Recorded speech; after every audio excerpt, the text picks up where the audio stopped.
Students, आज हम पढ़ने वाले हैं क्लास 9 त्रिभुज चैप्टर का 9वां भाग। इससे पहले हम अपने 8 भाग कंप्लीट कर चुके हैं और उसमें हमने एनसीईआरटी के कुछ क्वेश्चन स्टार्ट किए थे जो कि 7.1 से रिलेटेड थे। आगे आज हम जो पढ़ने वाले हैं वो है प्रश्नावली 7.1 का 5वां क्वेश्चन। देखते हैं। आज का हमारा क्वेश्चन है कि रेखा L कोण A को समद्विभाजित करती है। अब जो समद्विभाजित है ये मैंने पहले भी बताया था। समद्विभाजित का मतलब है सम मतलब समान, द्वि मतलब दो, भाजित मतलब कि उसके टुकड़े। दो समान टुकड़ों में उसको तोड़ देना क्या होता है? समद्विभाजित होता है। कि एक रेखा L है जो इस कोण A को, ये रेखा L हमें नज़र आ रही है, ये रेखा L जो है वो इस कोण A को जो है दो बराबर भागों में बांटते हुए जा रही है। अगर मैं बात करूं तो ये अगर ये एक है और ये दो है तो कोण एक बराबर कोण दो है। ये कोण एक बराबर कोण दो है। और B रेखा जो है, B जो है, ये जो B बिंदु है, रेखा L पर स्थित कोई बिंदु है। इस रेखा L पर एक स्थित है कोई बिंदु जो कि क्या है? B है। ये नज़र आ रहा है हमें, ये लिखा हुआ B। BP और BQ, ये जो BP और ये BQ है, कोण A की भुजाओं पर, इस कोण A की जो भुजाएं निकल रही हैं ये इस पर क्या है? ये डाले गए लंब है। लंब मैंने बताया था जो कि 90 डिग्री पर होते हैं इस तरीके से किसी भी रेखा पर। तो जैसे आकृति में दिखाया गया है उसके अकॉर्डिंग हमने आकृति को समझा। अब हमें दर्शाना क्या है, सिद्ध क्या करना है कि हमारे पास जो APB है वो AQB के क्या हो जाए, इस दोनों त्रिभुज क्या हो जाए? सर्वांग हो जाए। तो APB और AQB ये दोनों त्रिभुज क्या हो जाए? सर्वांग हो जाए। ये हमें दिखाना है। अब दोनों त्रिभुज सर्वांग के लिए हमें तीन विशेषताएं कोई ढूंढनी पड़ेगी जो इसके अंदर गिवन होगी कि बराबर है। कोई संगत भाग तीन बराबर होंगे तो वही हमें देखने हैं। और एक और हमें क्या चीज़ सिद्ध करनी है कि जो BP है वो BQ के बराबर हो जाए, अर्थात कि बिंदु B जो है कोण की भुजाओं से समदूरस्थ है। अब समदूरस्थ क्या होता है?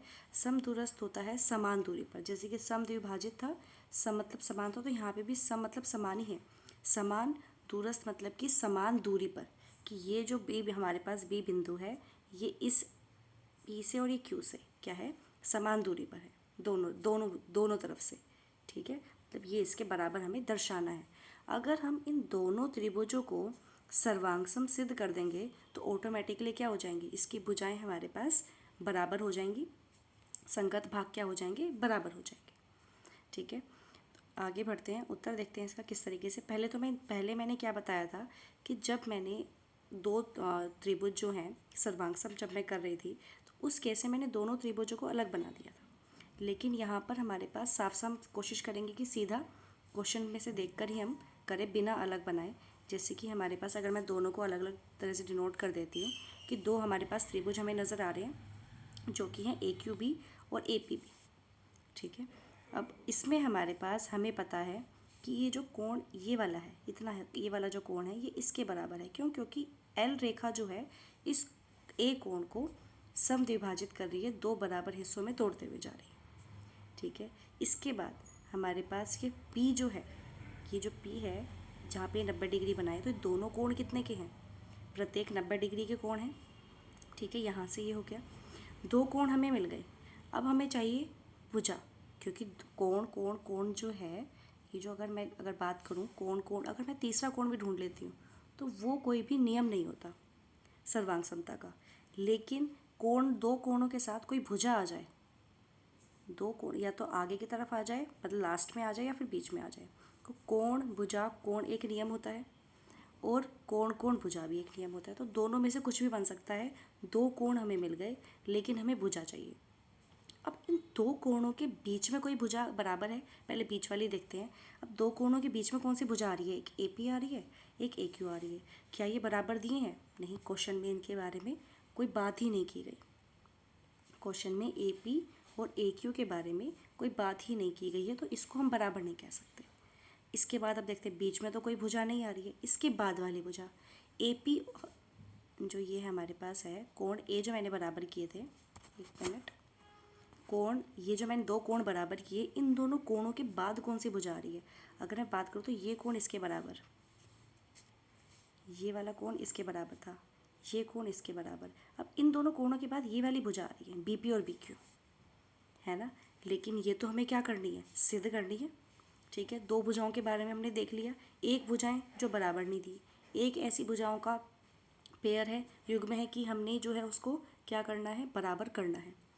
तीसरा, दो कोणों के बाद एक और भुजा आ रही है जो कि है ए बी।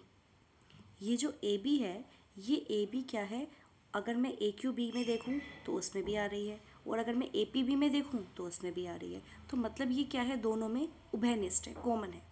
ठीक है, ये क्या है, दोनों में कॉमन है हमारे पास। तो अगर ये हमारे पास कॉमन है तो मतलब कि हमें तीसरी जो है नियम, तीसरा जो है हमें पेयर मिल गया, दो कोण मिल गए और एक रेखा मिल गई। तो उसको अब देखते हैं कि हमारे पास, अगर मैं इसको नाम दूँ तो ये कोण एक है, एक सेकेंड, तो ये अगर मैं नाम दूँ तो ये कोण एक है और ये कोण दो है। ठीक है, इसको भी मैं कुछ मान लेती हूँ ताकि हमें लिखना इजी हो जाए थोड़ा सा, कि ये हमारे पास 4 है और ये 3, इस तरीके से। ठीक है, अब लिखने का तरीका देखो, वापस से मैं लिख देती हूँ, एक मिनट, कि हमारे पास ये कोण एक है, ये 2 है, ये 3 है, ये 4 है, और ये जो तीसरी रेखा है, तीसरी मतलब कि ये ए बी, ये उभयनिष्ठ है। तीनों चीज़ें लिख दी। अब किस तरीके से लिखना है हमें ध्यान देंगे। अब हमारे पास त्रिभुज, दोनों त्रिभुज लेंगे। पहले हम सबसे पहला काम हमें क्या करना है कि जो दिया गया है वो लिखना है कि क्या दिया गया है। ठीक है, कि पी ए क्यू जो है एक रेखा है, एल उस पर समद्विभाजित है। ठीक है, समद्विभाजित कर रही है उसको, पी ए क्यू कोण को। ठीक है, पी पी तथा बी क्यू और ए पी तथा ए क्यू पर कर्मश लंबी है, और हमें सिद्ध करना है, वो हमने लिख दिया। सबसे पहला काम हमारा ये है। अब परिणाम जो है निकलता है वो क्या निकलता है, वो मैं साइड में इधर करवा रही हूँ, ध्यान से देखेंगे कि त्रिभुज ए पी बी और त्रिभुज ए क्यू बी में दोनों त्रिभुज हमने लिए। ठीक है, मैंने पहले ही बताया था सर्वांगसम करने से पहले हम उसको और ही लिखते हैं जब तक हम उसको सर्वांगसम नहीं कर देते। अब इसमें हमारे पास हमें पता है कि कोण 3 बराबर कोण, एक चीज़ का ध्यान रखेंगे कि कोण हम कौन सा लेंगे, ए पी बी त्रिभुज में। यहाँ पे हमने पहले ए पी बी लिया है, ए पी बी त्रिभुज में कोण 4 आ रहा है तो हम इस तरफ कोण 4 ही लिखेंगे। कोण 4 बराबर कोण 3, क्यों, क्योंकि प्रत्येक 90 डिग्री के है। ठीक है, इसके बाद ए पी बी में कौन सा कोण आ रहा है, कोण 2, तो एक नहीं लिखेंगे, जिस भी तरफ हमने जो त्रिभुज लिखा है उस तरफ उसी के ही संगत भाग आएंगे। तो यहाँ पर हम लिखेंगे कोण 2, कोण 2 बराबर कोण 1, जो कि क्वेश्चन में दिया है।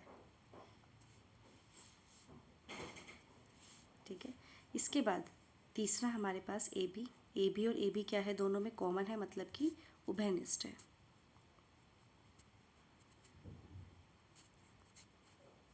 ठीक है, तो त्रिभुज मिल गए हमें तीनों नियम। त्रिभुज ए पी बी हमारे पास क्या हो गया, सर्वांगसम हो गया त्रिभुज ए क्यू बी के, किससे, कोण भुजा से। सर्वांगसम आ गया हमारे पास। जैसे ही हमारे पास दोनों त्रिभुज सर्वांगसम हुए, हमें क्या देखना है कि बी जो है समदूरस्थ है पी और क्यू से। अब समदूरस्थ मैंने बताया था समान दूरी पर, कि बी पी और बी क्यू इसी ही जो हमने त्रिभुज सर्वांगसम किए हैं उसी का ही भाग है ना। तो अब हम क्या कह सकते हैं कि जो बी पी है वो बराबर है बी क्यू के सी पी सी टी से।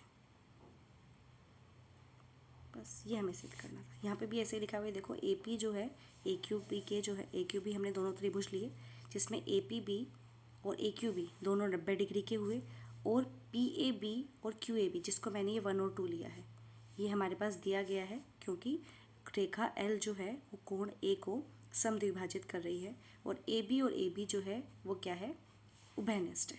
तीनों स्टेटमेंट वही लिखी गई है। अब ए, यहाँ पे ए एस से लिखा है, ए एस से नहीं आएगा क्योंकि दो कोणों के बाद भुजा आ रही है, तो ए एस सर्वांग समता नियम से हम क्या कह सकते हैं, ये बराबर हो गया। तो ए पी बी जो है सर्वांग सम हो गया ए क्यू बी के, जिससे हमारे पास बी पी जो है पी क्यू के बराबर हो जाएगा सी पी सी टी से। By C P C T मतलब कि सी पी सी टी से। ठीक है, बस आज के लिए इतना ही, आगे हम नेक्स्ट क्लास में करेंगे। Thank you.